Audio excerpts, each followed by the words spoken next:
Tamo negdje pored Suče, u snježnoj ruskoj stepi, gdje bijesni mjesecima boj krvavi i svirepi, gdje kačuše i dronovi ljude mrve kanomrave, poginuo si pravdu braneć Živkoviću Bratislave.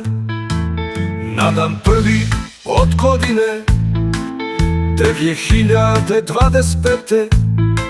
Al će vječno da te slave srpske kusle i poete.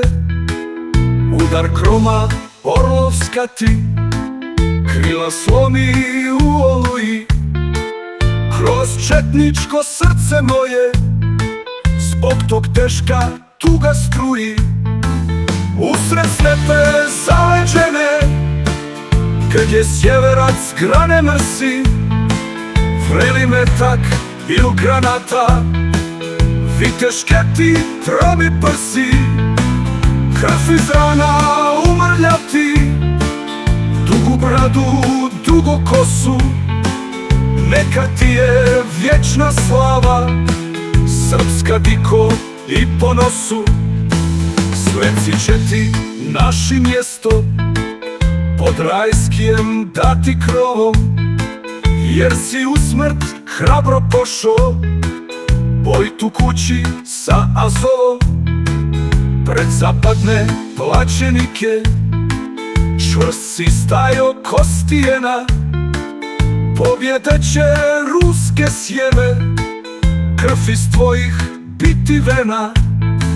Gdje god da si ratovao, pratila te smrt i sjena, divljenje si izazivo kod kozaka i Čečena. Sa krvavog fronta nikad poražen se nisi vraćao, u boj strašni išao si sa komandom za mnom braćom.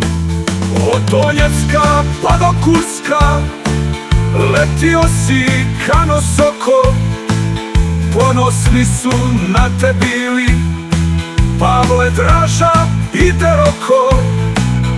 Ali srca naša evo sledi vijest puna strave, da te ruka strašne smrti ugrabila Bratislave.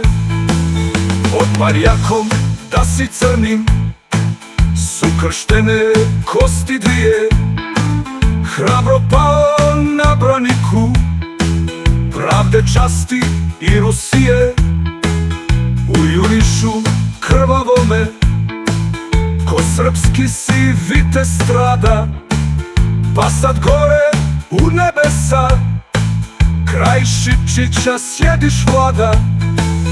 Gore su ti mjesto dali pored dvije ljute zlice, pored Sava, Terikonje i Perišić Radojice. Gdje orlovi srpskog roda kroz nebeski svod krstare, bratski će te dočekati i popću ić sa Dinare. I viknut će glasom gromkim što svodove para plave, dobrodošo među braću Živkoviću Bratislave.